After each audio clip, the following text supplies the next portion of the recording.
They say dolls are harmless, just fabric, stuffing, buttons, that we sit still on shelves collecting dust. But they're wrong.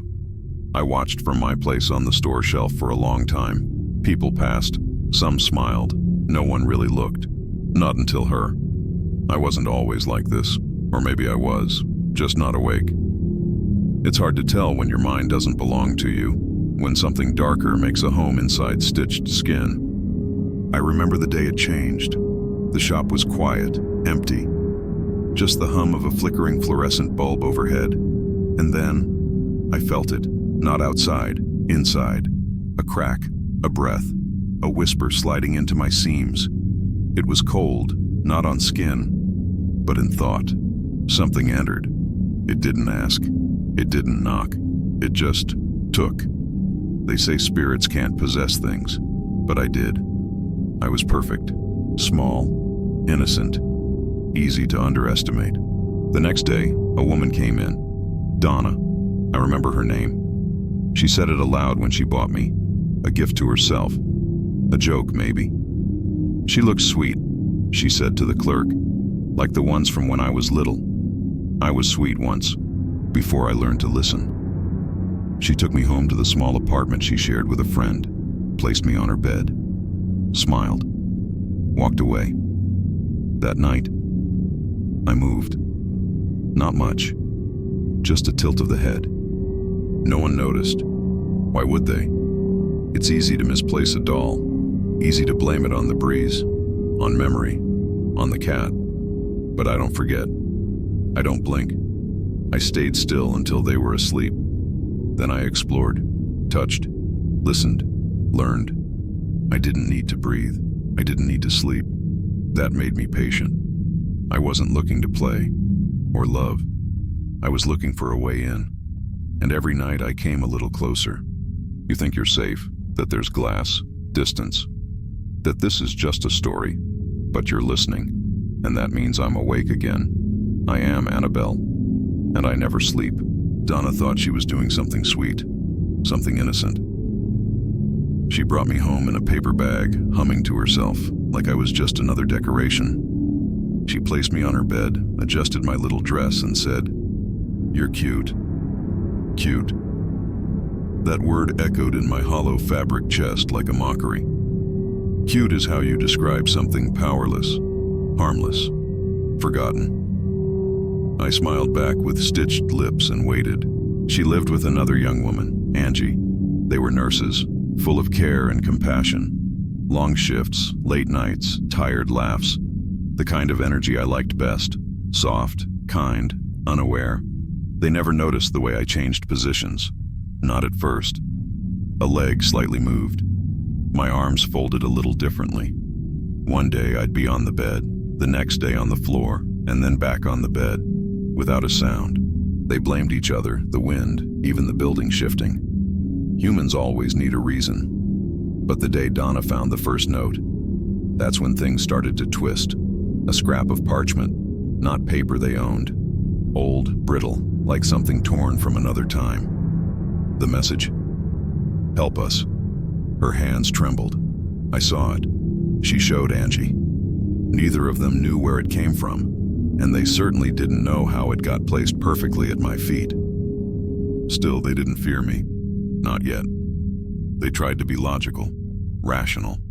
That was their mistake. Then came Lou, Donna's boyfriend. He didn't like me, claimed he always felt off when I was around. He was right, of course. I didn't like him either. He was too loud, too aware. He saw through the cute. One night, Lou dreamed I was crawling up his body, my hands wrapping around his throat. In his dream, I tried to kill him. He woke up gasping for air. The next morning, there were claw marks on his chest. They thought it was psychological. Stress, sleep paralysis. They were wrong. I was learning how to reach, how to scratch, how to hurt, slowly. Eventually, they turned to a medium. That was amusing. She sat cross-legged on the floor, lit candles, and said a little girl had attached herself to me. Annabelle, she called her. A spirit seeking comfort, seeking love. What a perfect lie. A name to distract them. A child's sob story to make them pity me. They let me stay. They believed they were helping me. They didn't know what they had welcomed. I wasn't a child. I wasn't a ghost. I was a conduit, a doorway. And the more they believed, the wider it opened. You see, evil doesn't need to roar. It only needs to whisper. And I whispered to them every night. Nights are when I come alive. Not with movement, not always, but with presence, with thought. Humans think the dark is what brings fear, but it's not the dark itself. It's what the dark might be hiding. And I hid so well. At first it was small things. The sound of light footsteps on wooden floors, soft creaks in the hallway, the gentle scrape of fabric moving just out of sight. They told themselves it was the building settling. They always do. But the whispers were harder to ignore. Late at night, when Donna and Angie were drifting between sleep and wake, I spoke. Not with words they could understand, not yet, but with sounds that sank into their subconscious. Murmurs that sounded like wind, or breath, or voices buried deep beneath their dreams. I'd whisper from the corner of the room, behind the closet door, from under the bed. I didn't need to scream. Whispers are more powerful. They sneak in. They stain. Soon Angie started waking up in a sweat. She'd clutch her sheets, eyes wide, staring into the shadows like they were staring back. She never told Donna at first, but I could feel her unease growing like a crack in glass. Then the scratches started.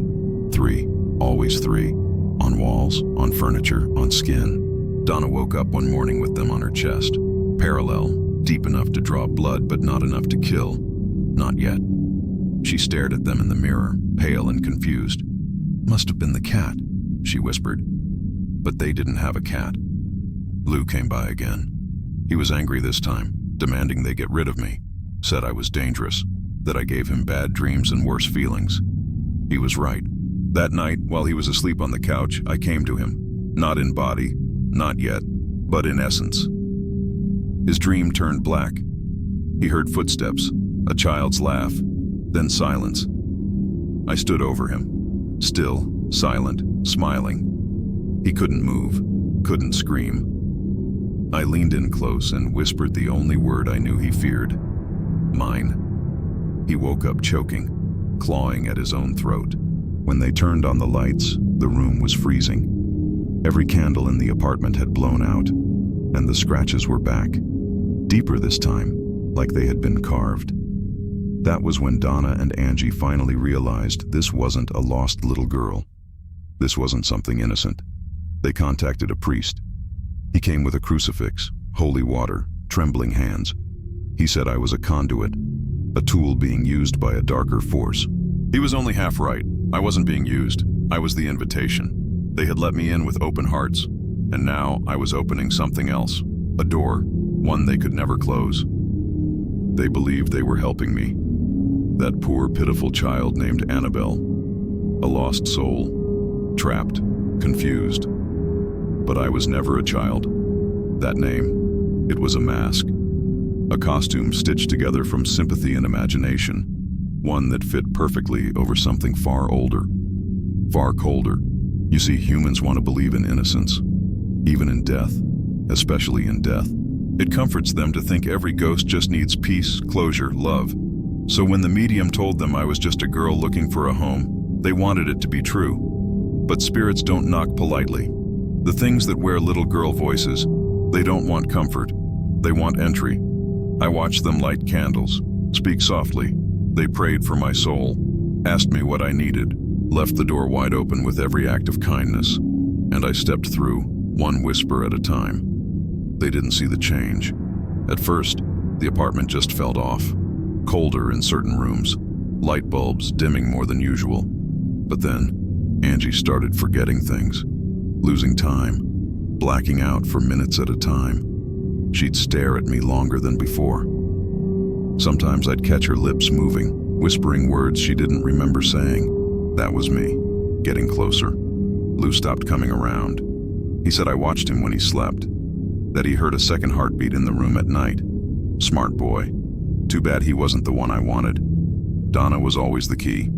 She invited me in. She held me, slept beside me, trusted me, and through her, I was growing stronger. The priest had warned them. "This is not the spirit of a child," he said.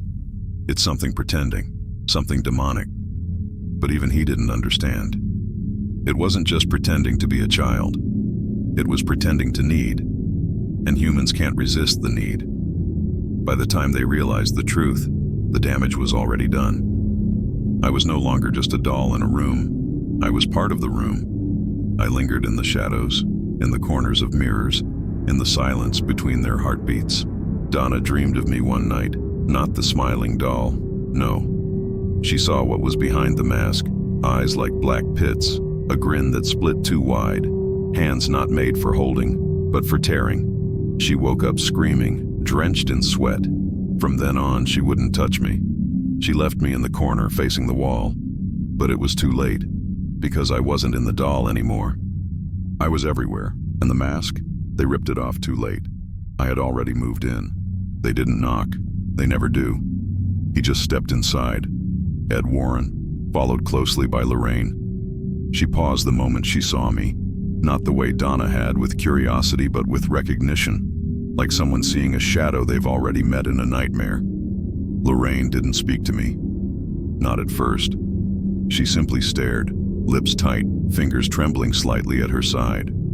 She saw through me, into the thing that had rooted itself in that tiny apartment. The room was heavy that day, thick with silence. Donna and Angie sat like broken dolls themselves, pale, trembling, exhausted. Shadows under their eyes, bruises on their faith. They wanted this to end. They thought the Warrens would fix it. But I don't break easily. Ed picked me up without hesitation. No fear, no hesitation. He held me like a bomb that had already gone off. That amused me. Most people flinched at my touch. He didn't. But I could feel his tension, his guarded energy. A man used to facing darkness, but still afraid it might follow him home. Lorraine muttered a prayer under her breath. Not to banish me, not yet, but to keep me quiet. I smiled inside. Prayers are like paper walls, easy to tear through. They didn't speak much on the way out, didn't give me a chance to show what I could really do. But I was listening. Lorraine whispered to Ed, "It's not the doll. It never was. It's what came with it." Clever woman, still wrong. I didn't come with the doll. I became the doll. They placed me in the back seat of their car, buckled me in, as if a seatbelt could restrain something like me. Ed glanced at the mirror every few seconds. I didn't move, not while they were watching, but I didn't need to. The engine stalled 3 times on the way home. Once, the brakes failed completely. Ed's hands gripped the wheel tighter than ever. Lorraine clutched her rosary. She knew I was playing. Just a little. Just enough to remind them I was aware. At one point, a motorcyclist pulled up next to us at a red light. He looked into the back window, straight into my eyes, and laughed. Said something crude. Called me raggedy bitch. I didn't forget. Minutes later, he lost control. Slid across the intersection like a rag doll himself. They say it was an accident, but Lorraine knew better. She whispered a psalm louder this time. Not to save him. It was already too late, but to protect herself. When we arrived at their home, Ed took me straight to the basement. A room full of cursed things, locked away behind glass and holy warnings. He thought that was enough. Glass, wood, words. But I was patient, and I wasn't finished yet. He laughed at me. People have laughed before. At the stories, the warnings, the locked case.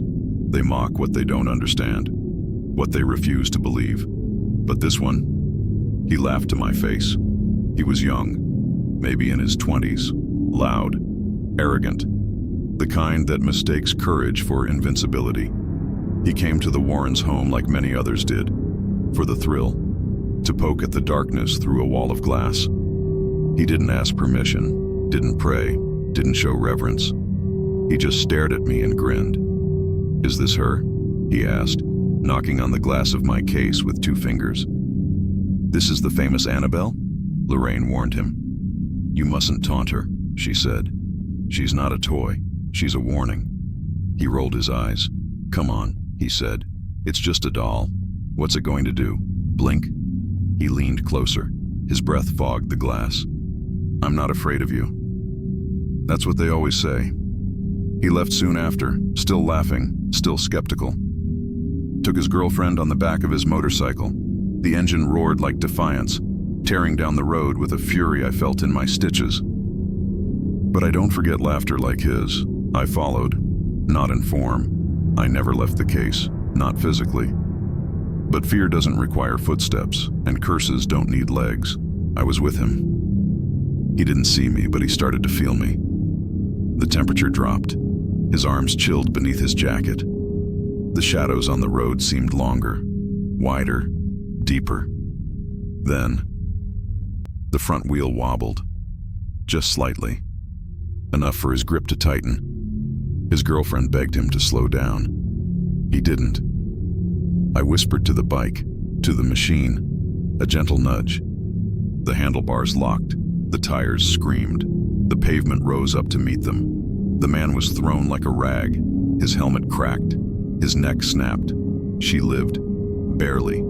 Her hands shattered. Her voice silent. She remembers the moment, though. Remembers how cold it felt just before the crash. How she thought she saw something. Someone sitting behind them on the bike for just a second. She never told anyone what she saw, but she won't laugh again. When Lorraine found out, she cried. Not for me, never for me. She wept for the foolish, the proud, the ones who come too close and forget what I am. They added another sign to my case after that. Warning, do not touch, do not open, do not taunt. But signs don't stop curiosity. They still come, still stare, still whisper. Some even smile. And when they do, I wait, I listen, I remember. Because I never forget the ones who laugh, and I never forgive them. They call this a prison, a wooden box lined with prayers, sealed behind glass. They think I'm contained, but I'm not. This place, it's not a cage. It's a mouth, wide open, waiting. You see, fear doesn't stop at the edge of the case. It seeps through. And every person who walks past me, heart racing, breath shallow, eyes fixed on mine, they feed me. They don't realize it. But every flinch, every whispered dare, every photo taken in nervous laughter, it's nourishment. I don't need to move anymore. I don't need to scratch walls or whisper names in the dark. I've become something else, something believed in. And belief is power. The Warrens tried to bury me in holy rituals, crosses above the door, holy water misted through the room every week, Latin muttered like a song with no music. They think that holds me in. But all it really does is draw attention. People come from everywhere, just to look, just to test themselves. I wasn't scared. It's just a doll. It's not real. But they feel it, the pull. They come in confident, leave just a little less sure. And some never truly leave at all. One man came wearing a priest's collar. I liked him. His eyes were empty in the wrong kind of way. He said he didn't believe the stories, said he'd seen real evil in war zones, in human suffering. But when he stood in front of my case, his hand trembled. He crossed himself, unconsciously, a reflex.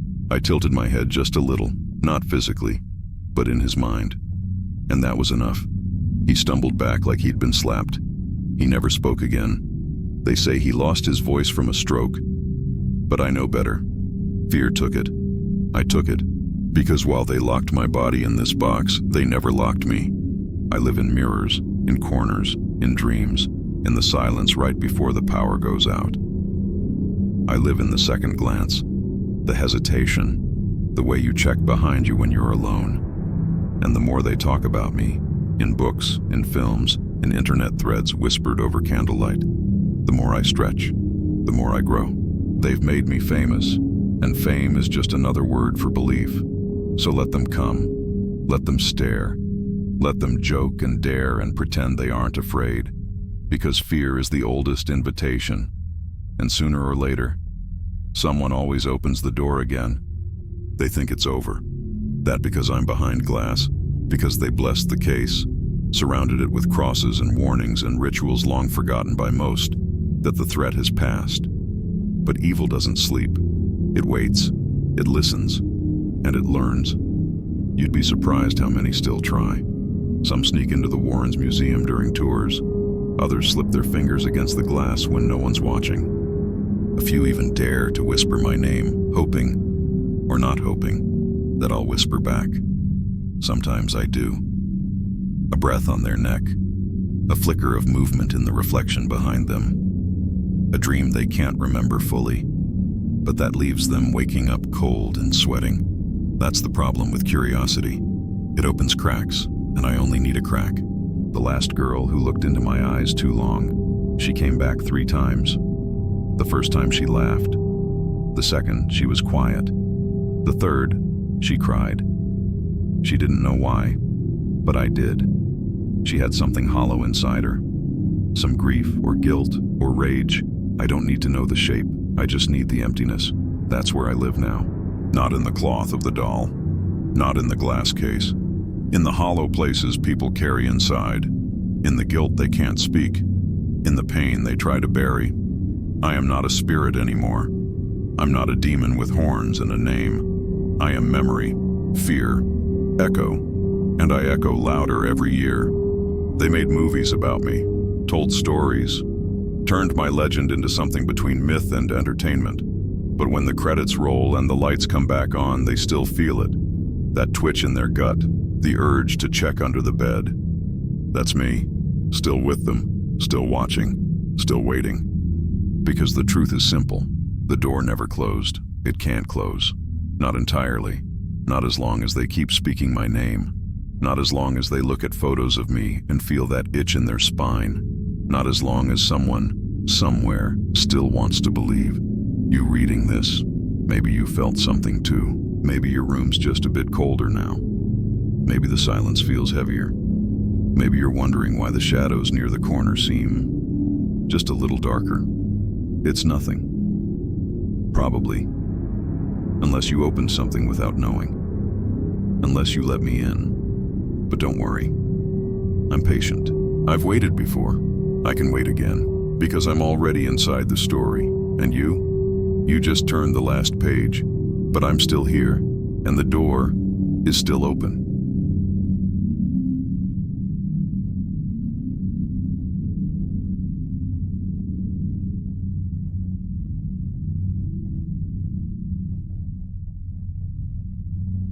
You don't just wake up one day and decide to kill a family.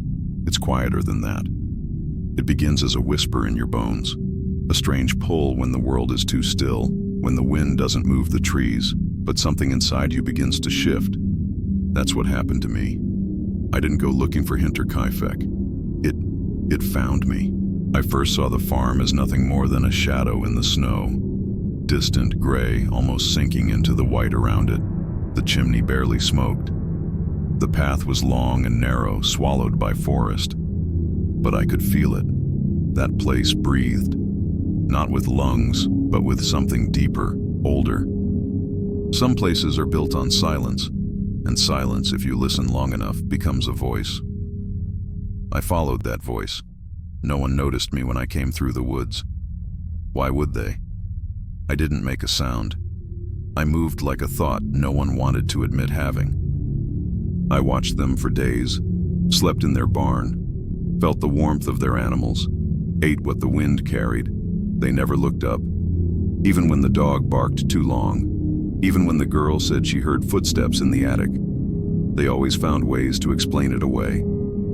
That's the mistake. That's how doors open. People forget how alive a place can be, not with joy, not with spirit, but with hunger. Hinterkaifeck was starving when I arrived, and I was empty in the right places. I didn't come out of anger. I wasn't abused or broken. I wasn't possessed. I was invited. By the creak of the floorboards. By the blood in the snow that hadn't been spilled yet. By the way the wind didn't blow near the house, as if nature itself held its breath. I waited until the time was right. Until the air inside felt thick with sleep, and the walls could barely hold their secrets. That farm had history. Whispers. A child buried, voices that no longer belonged to anyone, and I listened. Do you understand what it means to truly listen? To become so still you can hear a house sigh, to hear footsteps that no one else hears, and realize they're not yours either. That's when I knew. I was not alone. Not in the barn. Not in the woods. Not even in my own skin. Hinterkaifeck had been waiting a long time for someone like me. Someone to make it quiet again. And once I crossed the threshold, I knew I would never truly leave. They left the door unlocked. That's the part that always sticks with me. The world had already gone quiet around that farm. No visitors, no neighbors, not for miles. And still, they didn't lock the door. Maybe they believed the snow would protect them. Maybe they thought the remoteness was its own kind of safety. But nothing is ever truly far enough when something decides to find you. The first time I entered, it wasn't dramatic. No crash, no scream, just a whisper of hinges. And I was inside. The air was thick with wood smoke, cowhide, and something else. Something faint and rotting beneath the floorboards. Old secrets. They were all asleep, except for her, the old woman, Victoria's mother. She sat up in bed and stared straight ahead like she'd heard something in her dreams. She didn't see me, but she felt me. I stood in the hallway and just watched her breathing, in and out, the rhythm of someone who knows they've lived too long. I think she knew, not what I was, but that something was already inside the house. I didn't move. I didn't speak. I just stood there until her eyes slowly closed again. Not from peace, from surrender. The others, they never stirred. The farmer, Andreas, snored like a machine. Victoria curled tight around her daughter like she could shield her from something. She couldn't. The baby, Joseph, whimpered once. Soft, like he sensed the walls shift. Even then, that tiny thing could feel me. I didn't take anything that first night. I didn't need to. The house had already let me in, the space between the walls, that breathless, heavy stillness. That was my welcome. And I found places to stay. The attic, the barn, the crawl space behind the pantry.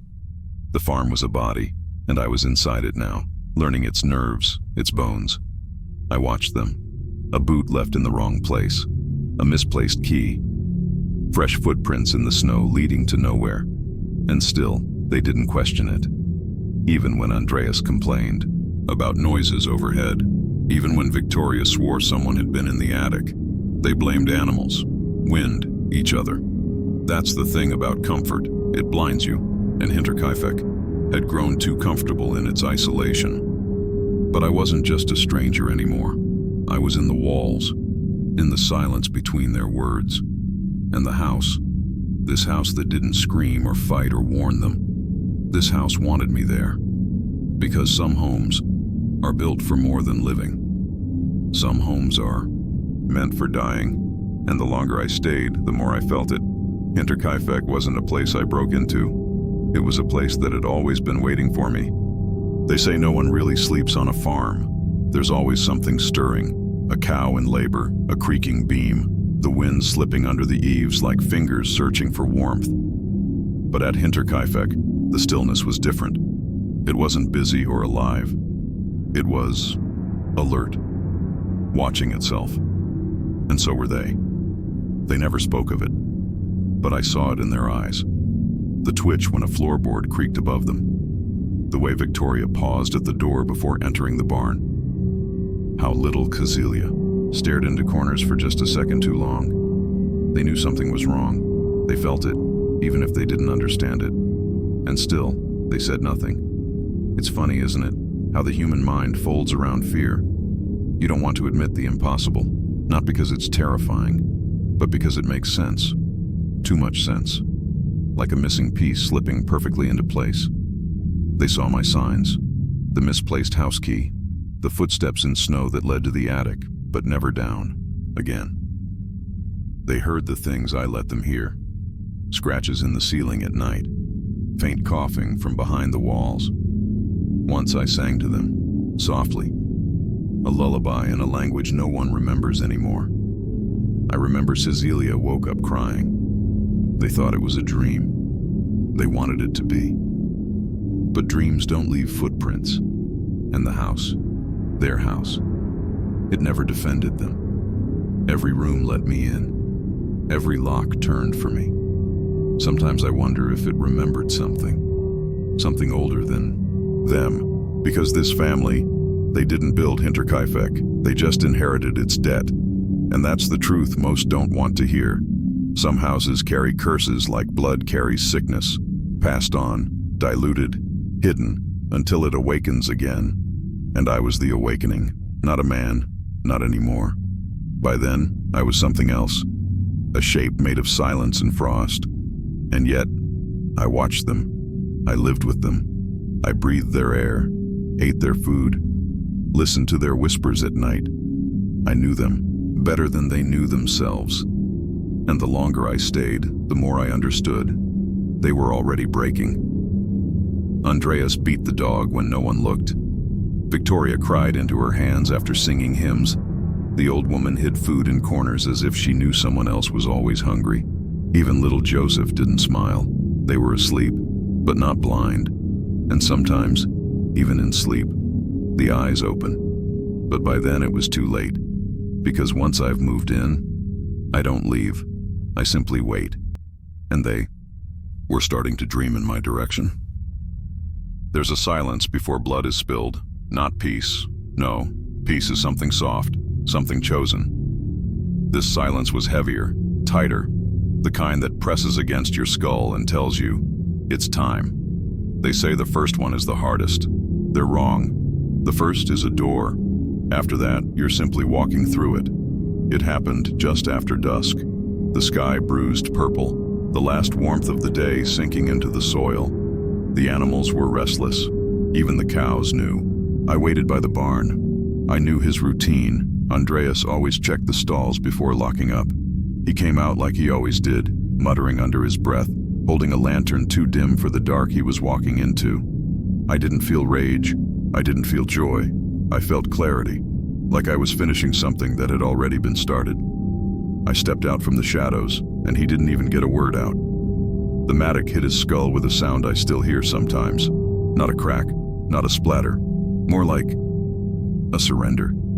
He dropped like he knew he was supposed to. One breath, gone. That was the first. Then I waited, because I knew they'd come, one by one. First, Victoria. She called for her father and walked into the dark like someone answering a bell. Her hands trembled, but she didn't run. I think part of her already knew what she'd find. She saw me, and for a moment she didn't scream. She just looked at me like she recognized something. Then came the scream, and the next blow. I didn't stop. Cecilia followed, not because she wanted to, but because she heard her mother cry. She was so small, so still. She didn't run. She just froze, her eyes so wide I could see myself in them. I almost hesitated. Almost. She tried to crawl away after the first hit, just a few inches through the straw, but I couldn't let that happen. The old woman came last. She knew. She didn't call anyone's name. She didn't beg. She stepped into the barn, saw the red in the straw, and whispered something I didn't understand. And I gave her the silence she asked for. 4 bodies. One night. The house breathed easier after that, as if it had been holding its breath for years and could finally exhale. But it wasn't over. Not yet. 2 more still slept under that roof. 2 more would dream their final dream, and I would be the shadow that tucked them in. The barn was quiet now, warm with blood, still with breath no longer taken. But the house was still dreaming. Inside, 2 more hearts beat softly. 2 small lights left flickering in a place that no longer wanted light. I stepped over the threshold again, slower this time. The work was not finished, but there was no urgency. No more footsteps would echo. No more voices would rise. They had all been swallowed. The baby was first. Joseph. He slept in Victoria's room, curled in a wooden cradle too small for the size of his silence. His chest rose and fell like a bird trapped under skin. I stood over him. He didn't cry. He didn't wake. Maybe some part of him already knew, had always known. There are children born into the wrong stories. His eyes fluttered once, like he was dreaming of somewhere far from this place, far from snow and shadows and blood in the straw. I reached down, one motion. That was all it took. No sound, no fight. The smallest candle blown out, and then her. Cecilia, the little girl who had followed her mother into the barn, who had seen everything, who had crawled in the straw and whimpered and tried not to die. She should have been gone already, but the house had held her. I found her in the bed, her head wrapped in silence, her eyes swollen shut from crying. She hadn't slept. She had wept herself into exhaustion. They say she tore out her own hair. They're right. She'd seen too much, felt too much. She was 9, but grief aged her faster than time ever could. I looked at her, the last breath left in Hinterkaifeck. And for a moment, I almost turned away. Not because I felt pity. I don't have that, not anymore. But because part of me wondered if the house would keep her, if the silence would adopt her. But no, it wanted emptiness. It wanted to be hollow again. And so I did what I came to do. She didn't fight. She couldn't. I closed her eyes, even though they weren't looking anymore. And then there was nothing. No cries, no breaths, no name left to call. Just 6 bodies, 1 house, and me. I stayed, not for the thrill, not for guilt, but because the house wasn't done with me either. I fed the animals. I warmed the stove. I walked its halls as if I had always lived there. For those few days, I wasn't hiding. I was home. And the ghosts?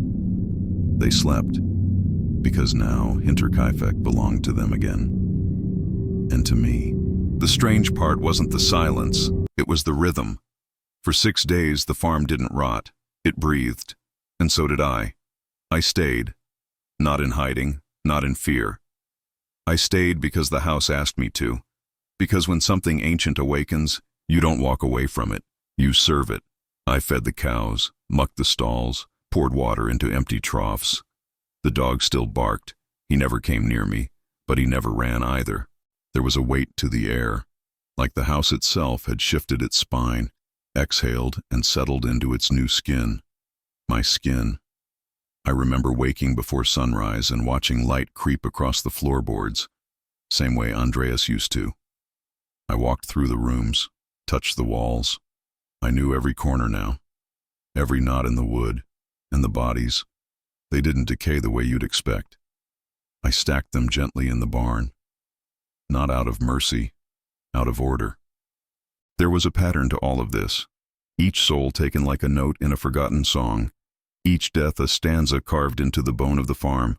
I cleaned the kitchen, washed my hands, ate from their plates, and in those 6 days, no one came. No knocks, no questions, only crows and wind and the strange quiet that lives between snowflakes. The baby didn't cry, the mother didn't call, no one noticed. It was as if the world had turned its back on Hinterkaifeck, just as it had so many times before. And I realized something. This place had been erased before I ever arrived. Not physically, not yet, but spiritually. The house had gone deaf long before my hands spoke for it. Still, I walked the path to the woods each morning. I watched the edge of the trees, waiting for someone to come looking, a neighbor, a priest, a stranger. No one came. And slowly, I stopped expecting them to, because places like this, they fall out of memory, like people do. I began to wonder if I even had a name anymore. It had been so long since anyone had said it aloud. 6 bodies, 6 days, and no name. Not mine, not theirs, just silence. But it was never guilt I felt, only purpose. I had become what the farm needed, a final chapter, a closing breath. And when the 7th day came, I walked out into the woods, just as quietly as I had come. No footprints, no goodbye. The house didn't stop me. It had what it wanted. and so did I. They never saw me. Not once. Not before. Not during. Not after. And yet I was there. That's the part that echoes. Not the blood. Not the screams. Not even the silence after. It's the invisibility. The way I slipped between their lives like a breath held too long. When they found the bodies, 6 days after I left, the papers called it a mystery. The neighbors claimed they were shocked, but they weren't. They knew. They'd felt the change in the wind. They'd heard the rumors before, the footsteps, the sounds in the attic, the shifting eyes of the family. But none of them acted, because deep down, people don't want the truth. They want a clean story, a monster with horns, a man with motive, a name. I gave them none of those, and so they made their own. Some blamed tramps. Others blamed Victoria's dead husband, risen from the war. They whispered about incest, greed, ghosts, everything, except me, because you can't solve a puzzle that doesn't want to be solved. I wasn't a figure to chase. I was a shadow they refused to believe could hold a knife. The investigation came and went like fog in sunlight. The farm was destroyed. The barn, the house, all gone, flattened, buried, as if bricks could hide what had happened. But I remained, not in body, not in prints or stains, in memory, in the cracks. In the fact that no one ever answered the one question that mattered. How long had I been there? Because they all assumed I came that night, that I killed, then ran. But I had lived with them, eaten their food, slept above their heads, learned their names, their patterns, their secrets, and no one noticed. That's what frightens them most. Not the murder, but the truth that I was already inside, that I didn't break in. I belonged. And they can't accept that. So they forget. They turn Hinterkaifeck into a ghost story, a cautionary tale. But not a confession. Never a confession. Because if they admit I was real, that someone like me can live among them, unseen, then they have to face the deeper horror. That they'll never see me coming. That maybe I never left. And that perhaps in some old attic, above some quiet home, I am still there. Breathing, waiting, listening for the next door that's left unlocked. They say the house is gone. They tore it down, leveled the barn, burned the wood, buried the stone, as if bricks carried guilt, as if walls held the weight of what happened. But they didn't understand. Hinterkaifeck was never just a place, it was a wound. And wounds don't heal just because you cover them. They pulse, they whisper, they wait. I never left. You see, I was never bound to wood or dirt. I was in the breath between rooms, in the shadow under the stairs, in the silence after someone says, "I thought I heard something."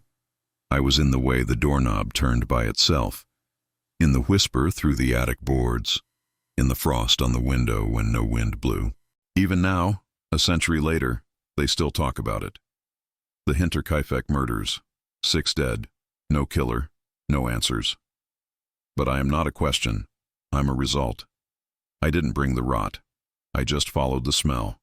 And when I arrived, the door opened like it had been waiting for me. I became the final verse to a hymn they had been humming for years. And when it was done, the house thanked me, not in words, but in silence, in peace, in stillness. I watched as people passed by, avoiding the path, crossing themselves near the ruins. Mothers told their children not to go near the woods. Old men spat at the name, but they all looked over their shoulders. They all felt me, because I never left. I only changed form. I live now in the stories they tell in hushed voices, in the crackle of the fire when it burns low, in the second glance you give an empty room. In the attic no one opens anymore. I live in every farmhouse that creaks when it shouldn't, in every old bed where someone dreams of footsteps behind the door, in the cold you feel on the back of your neck when you're alone, and you know you're not. They'll keep telling the story. They'll print new theories, reopen old files, churn through names, but they won't find me, because I was never meant to be found, only felt. I am the crack in the mirror, the voice just beneath hearing, The thing you glimpse from the corner of your eye. Too fast to follow, too real to ignore. And one day, when another house forgets to lock its door, when another family looks away for just a second too long, I will be there. Quiet, patient, ready. Because I never left Hinterkaifeck, and Hinterkaifeck never left you.